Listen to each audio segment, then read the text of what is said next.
పుట్టిన పిల్లలు జనరల్గా పుట్టిన వెంటనే తల్లి మురిపాలు ఇవ్వాలి ఖచ్చితంగా అని చెప్తూ ఉంటారు.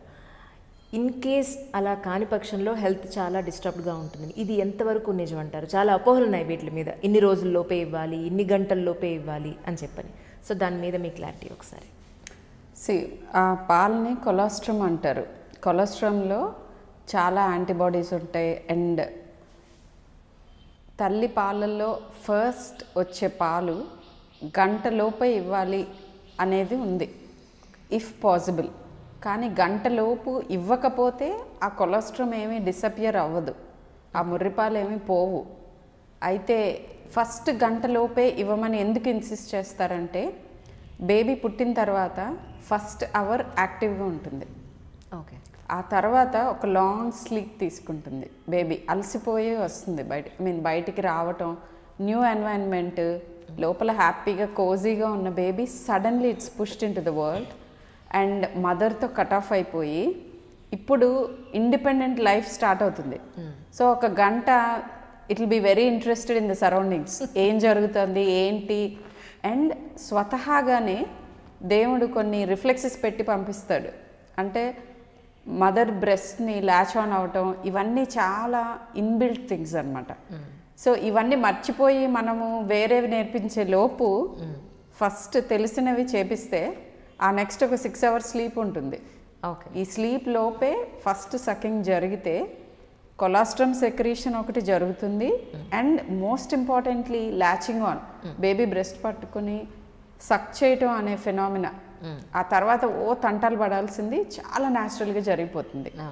బట్ ఫర్ ఎనీ రీజన్ మదర్కి బాగోక కానీ లేకపోతే బేబీకి స్పెషల్ కేర్ అవసరమై కానీ ఈ ప్రక్రియ ఫస్ట్ అవర్లో జరగకపోతే దాని గురించి బెంగపడిపోవాల్సింది ఏం లేదు. ఈ colostrum first 2 days or 3 days secrete అవుతుంది. అండ్ అంతే మంచి జరుగుతుంది కూడా ఒక couple of hours తర్వాత పట్టినా కూడా. And this is it. And ఈ బాండ్ క్రియేట్ అవటానికి అండ్ ఆ వాల్యుబుల్ పాలు ఏవైతే ఉన్నాయో colostrum which is rich in antibodies and various other things, అవి ట్రాన్స్ఫర్ అవటానికి దాన్ని మనం ఫస్ట్ వ్యాక్సిన్ అంటాం. ఆ కొలెస్ట్రామ్ ఆ పాలని ఫస్ట్ వ్యాక్సిన్ అంటాం. ఎందుకంటే అది తాగగానే ఇమ్యూన్ బూస్టర్ అనమాట అది. ఓకే. సో చాలాసార్లు వచ్చి తర్వాత ఇమ్యూనిటీ పెరగడానికి ఏం చేయాలి పిల్లలకి అనేది one of the commonest questions. అవును. But the first vaccine is కొలెస్ట్రామ్.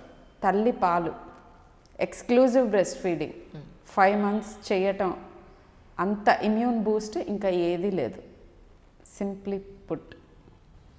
అంటే పుట్టిన తర్వాత మదర్ బ్రెస్ట్ ఫీడింగ్తో పాటు కొంతమంది అంటారు సమ్మర్ వచ్చి ఉంటే, ఇది ఎస్పెషల్లీ సమ్మర్ కాబట్టి ఒక్క డ్రాప్ పిల్లర్తో వాటర్ పోయొచ్చు అని కొంతమంది అంటారు. లేదు అసలు 6 months వరకు నీళ్ళే పట్టకూడదు అని అంటారు. ఇది ఎంతవరకు కరెక్ట్ అంటారు? యా, సో ఇది one of the commonest questions. ఇప్పుడు నిన్న మొన్న కూడా సమ్మర్ సెట్ ఇన్ అవుతుంది కాబట్టి ద వెరీ వరీడ్. ఫస్ట్ నేను ఇదే విషయం వాళ్ళకి చెప్పినా కూడా couple of times same question repeat చేస్తారు ఎట్ ఎవ్రీ విజిట్. అవును. ఏంటంటే ఆత్రం అనమాట, లైక్ అమ్మో బేబీకి దాహం వేస్తుంది, నేను ఏమీ ఇవ్వకపోతే ఎలా.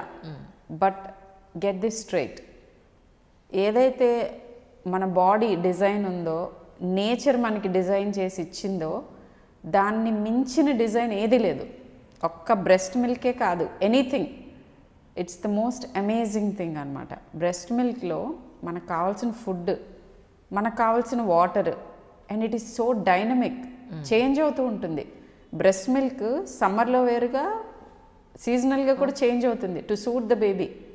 And very interestingly preterm baby, ముందే పుట్టిన ప్రీమెచ్యూర్ బేబీకి దానికి కావాల్సినవి, టర్మ్ బేబీకి డిఫరెంట్గా ఉంటుంది. And it is such an amazing thing అనమాట, which cannot be replicated, which can never be replicated. So ఇలాగా సమ్మర్లో అసలు సమ్మర్ అయినా వింటర్ అయినా సీజనల్గా ఫస్ట్ 6 months తల్లి పాలు సరిపోతున్న బేబీకి వేరే ఏమీ ఇవ్వాల్సిన అవసరం లేదు. దాహం కోసం ఎక్కువసార్లు తాగుతారు and that's how they get their fluid. అలా వాళ్ళ థర్స్ట్ కూడా సాటిస్ఫై అవుతుంది.